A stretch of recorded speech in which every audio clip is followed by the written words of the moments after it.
kasih itu turun, ya maka saya posisikan itu adalah sebelah kanan. Ya, sebelah kanan. Yang artinya apa? Itu adalah posisi kredit. Posisi kredit di sini adalah selalu atau identik atau bukan identik lagi. Ya, posisi kredit ini adalah yang menyebabkan atau memberi. Halo Sobat Literasi, jumpa lagi bersama saya di channel Bocambeot. Seperti biasa, Bocambeot selalu hadir untuk menyajikan materi-materi yang menarik. Mau tahu materi apa yang disajikan oleh Bocambeot kali ini? Penasaran? Penasaran? Tunggu dulu. Sebelum saya menyajikan materi yang menarik ini, sebaiknya sahabat-sahabat yang belum subscribe silakan subscribe dulu. Dan jangan lupa aktifkan lonceng notifikasinya, agar sahabat menjadi orang pertama yang mendapatkan video yang menarik ini.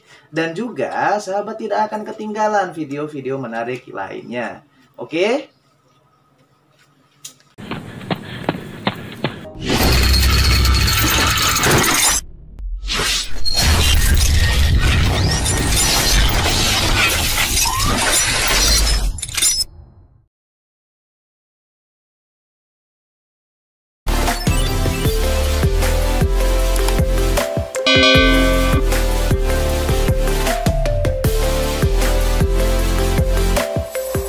Assalamualaikum warahmatullahi wabarakatuh.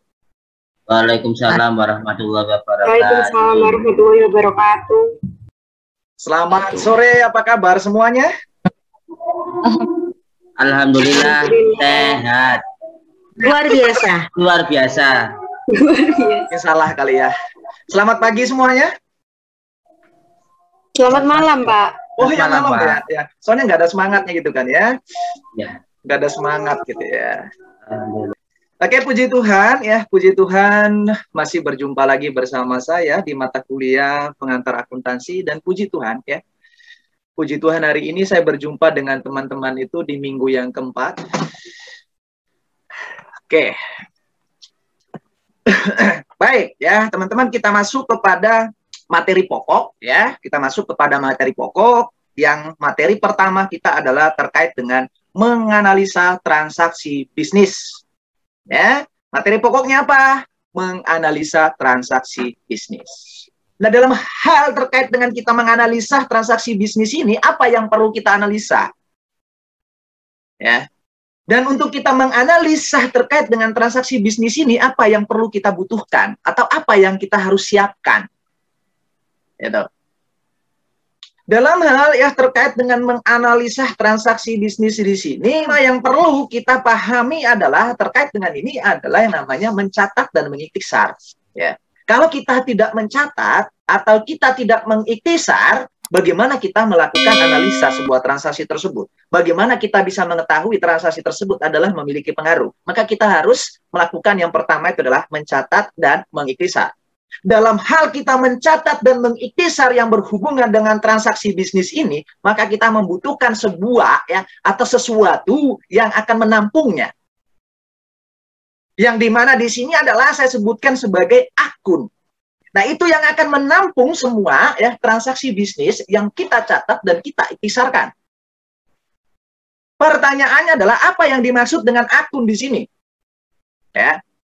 Akun itu dikatakan apa? Setiap pos dalam laporan keuangan. Ya. Saya ulangi kembali adalah akun adalah setiap pos dalam laporan keuangan. Yang nantinya dimasukkan dalam sebuah buku yang dinamakan adalah buku besar. Tuh. Buku besar itu apa kan gitu ya?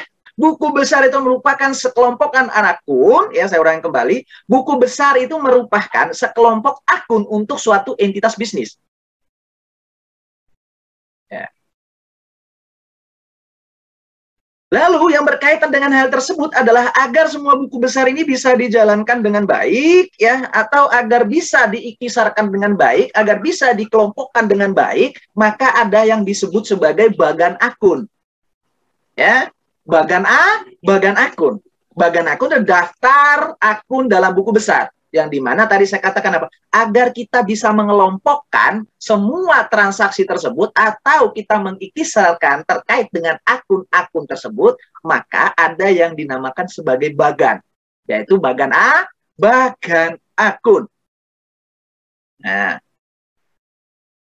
dari kita mencatat dan mengiktisar ini, maka ya perlu kita ketahui lagi terkait dengan ya akun-akun yang berhubungan dengan transaksi bisnis tersebut atau akun-akun yang berkaitan dengan ya data-data laporan keuangan.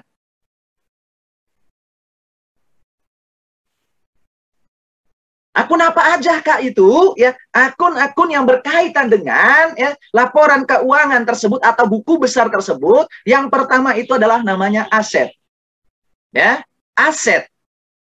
Aset dia katakan apa? Sumber daya yang dimiliki oleh perusahaan. Contohnya itu adalah ada kas, ada perlengkapan, peralatan, bangunan, piutang usaha dan lain sebagainya. Yang termasuk dalam apa? Akun aset. Yang dimana juga akun aset ini adalah dibagi dua. Ada aset lancar, ada aset tetap. Ya, dari 4 contoh yang saya berikan ini, mana yang termasuk aset lancar? Yang pastinya adalah aset lancar itu sudah jelas adalah ada kas dan ada piutang. Dan juga perlengkapan. Aset tetap itu ada peralatan, ada bangunan, ada mesin, ya, ada tanah, dan lain sebagainya. Lalu yang kedua adalah apa? Yang kedua adalah liabilitas. Yang dimana liabilitas itu adalah utang kepada pihak luar atau kreditur. Contohnya itu ada utang usaha, WC lo bayar, dan utang gaji. Ya. Yang ketiga adalah apa? Yang ketiga adalah ekuitas pemilik. Ekuitas pemilik di sini adalah hak pemilik atas aset perusahaan.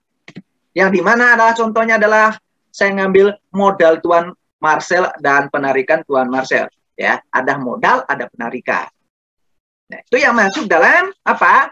Ekuitas pemilik. Yang berikutnya apa? Yang berikutnya adalah pendapatan. Nah, pendapatan itu adalah kenaikan ekuitas pemilik sebagai hasil dari menjual jasa atau produk. Ya, katakan apa? Pendapatan itu adalah kenaikan ekuitas pemilik sebagai hasil dari menjual jasa atau produk. Ya, pendapatan itu berbagai macam. Ada pendapatan jasa, ada pendapatan komisi, ada pendapatan lain yang tidak bisa diidentifikasikan secara jelas. Nah, yang terakhir adalah apa? Yang terakhir adalah beban. Nah, beban itu adalah penggunaan aset atau jasa untuk menghasilkan pendapatan. Nah, ternyata beban itu merupakan apa? Penggunaan aset atau jasa untuk menghasilkan pendapatan. Ada beban sewa, ada beban gaji, ada beban utilitas, ya. Lain halnya lagi terkait dengan biaya, ya, biaya. Ada beban, ada biaya. Nah, dari 5 akun ini, saya pernah menyinggung terkait dengan manakah ya di antara mereka ini yang berkaitan dengan rekening real ya atau akun real dan juga akun nominal atau akun sementara. Lalu yang berikutnya pertanyaannya adalah ya akun-akun real itu diperlukan untuk menyusun laporan apa? Dan juga akun-akun sementara atau akun nominal itu adalah untuk menyusun laporan apa? Nah, terkait dengan hal ini nanti kita akan bahas. Ya.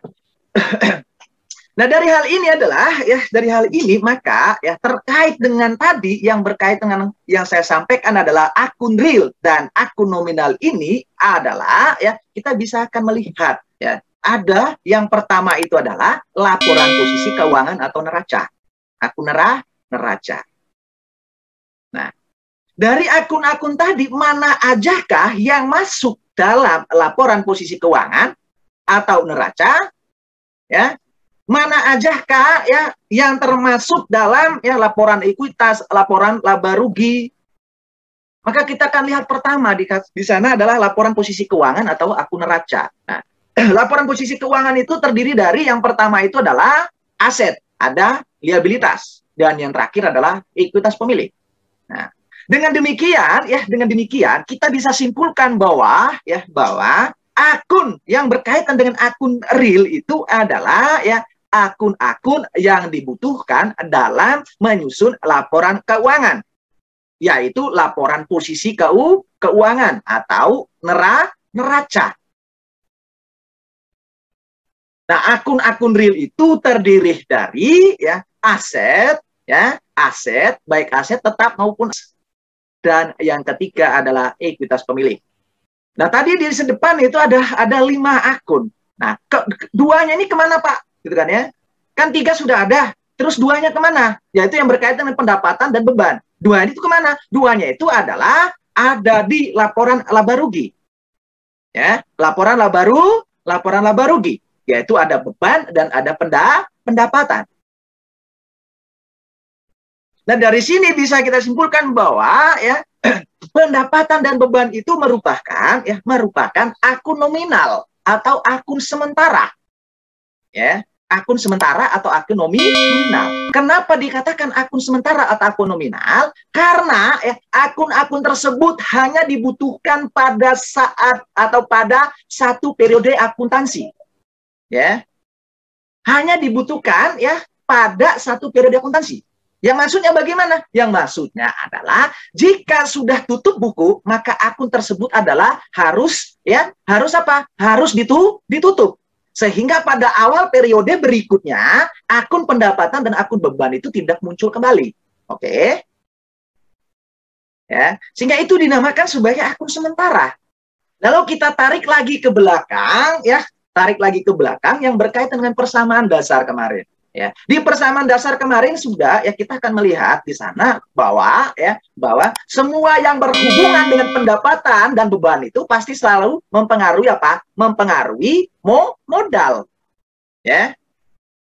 Pada saat kita menyusun kalau kita tarik lagi ke belakang di materi sebelumnya adalah pada saat kita menyusun yang namanya persamaan dasar, akun beban dan akun pendapatan ini pasti akan langsung mempengaruhi apa? Mempengaruhi modal.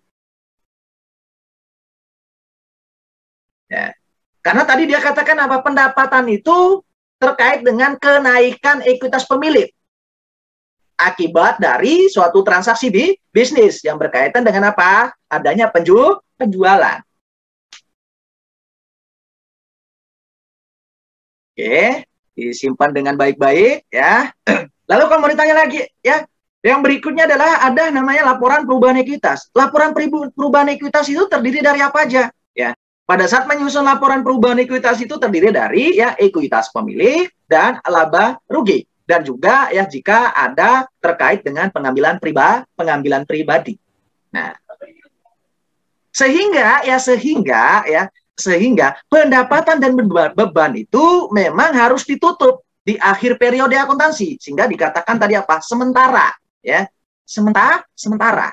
Kalau yang berikutnya teman-teman, yang berikutnya perlu kita pahami adalah kalau kita mau memperluas lagi yang berkait dengan persamaan dasar itu yang dimana dia kata persamaan akuntansi dasar dapat diperluas agar mencakup kelima klasifikasi akun sebelumnya yang mengindikasikan apa yang diterima dan apa yang diberikan. Ya. Nah, kalau kita mau klasifikasi atau mau memperluas terkait dengan persamaan dasar kemarin, yang dimana ada aset sama dengan liabilitas dan modal. Kalau kita perluas itu akan seperti ini. Ya. Debit itu kita anggap sebagai penerimaan. Ya. Yang semuanya itu adalah berhubungan dengan keluar masuknya uang. Yang berkaitan dengan di posisi debit di sini adalah ada apa? Ada harta, ada beban. Ya, ada harta, ada beban. Lalu yang di posisi kreditnya itu adalah apa? Ada ekuitas pemilik dan ada pendapatan. Dan juga ada apa? Liabilitas, ya. Kalau yang berkaitan dengan persamaan dasar, kalau kita perluas lagi itu di posisi kredit atau yang diberikan itu adalah ada liabilitas, ada ekuitas pemilik, ada pendapatan.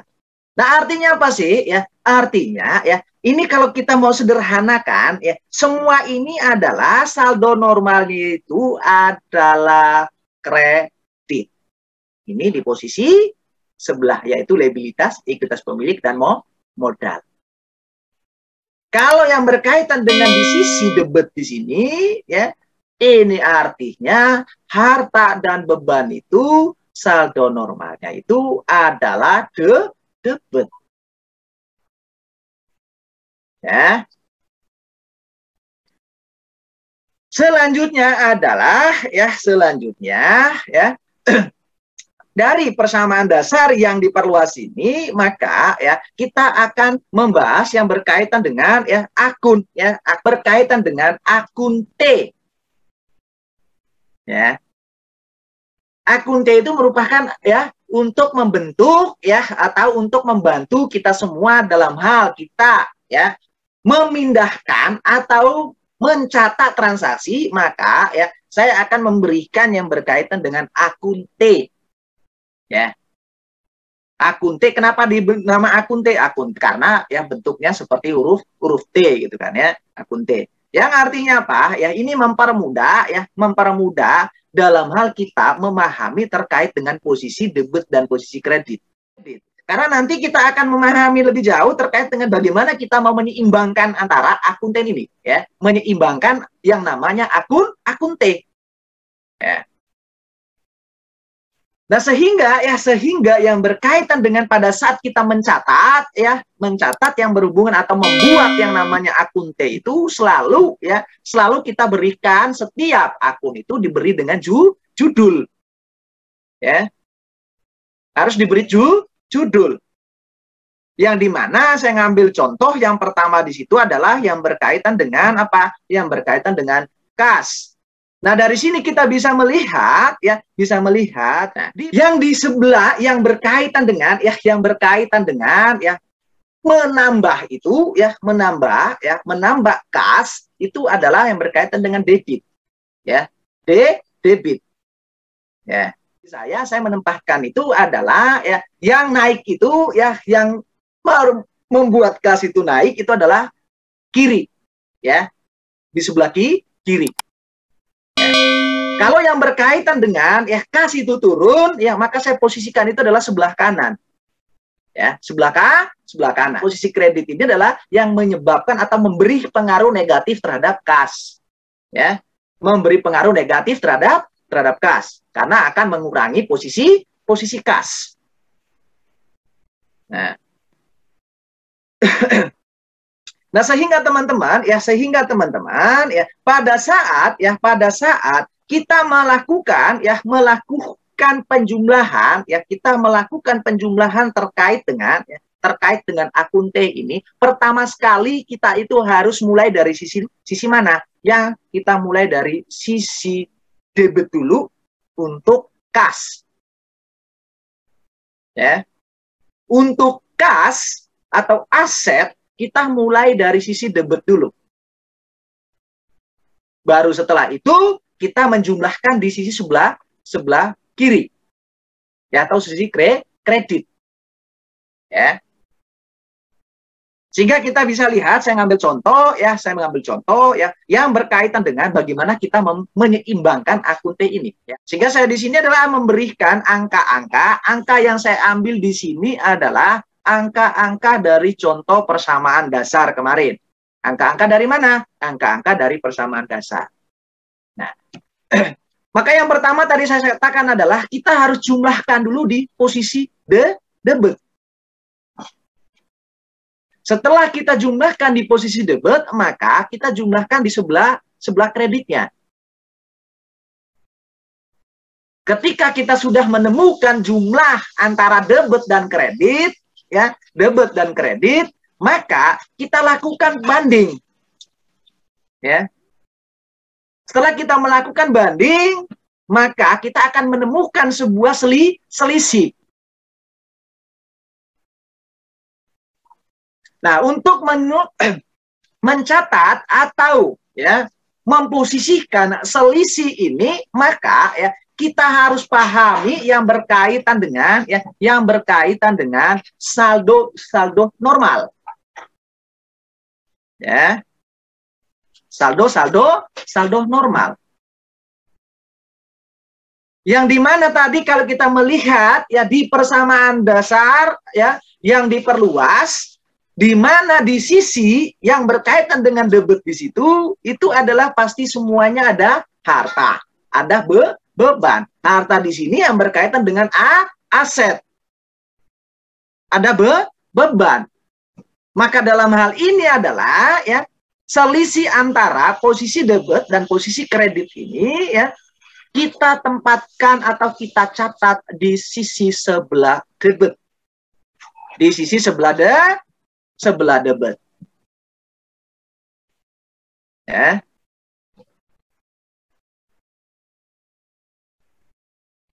Yang di mana ya selisih antara debit dan kredit di sini mencerminkan nilai ya 5.100 atau 5.100.000 ya untuk mencerminkan nilai atau saldo dari sebuah akun, yaitu akun kas.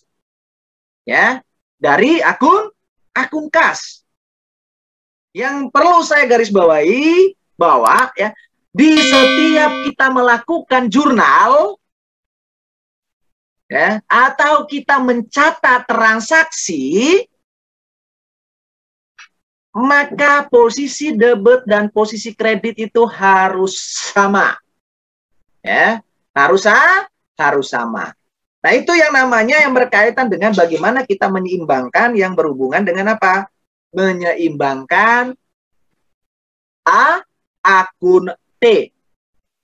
Ya. Oke, ya. Dari sini kita akan beranjak ke yang berikutnya adalah yang berkaitan dengan kita akan masuk bagaimana kita menganalisa sebuah transaksi.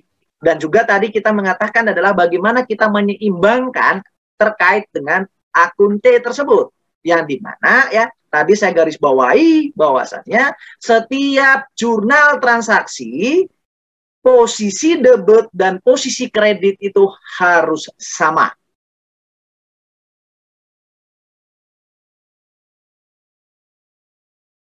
Saya akhiri. Wassalamualaikum warahmatullahi wabarakatuh.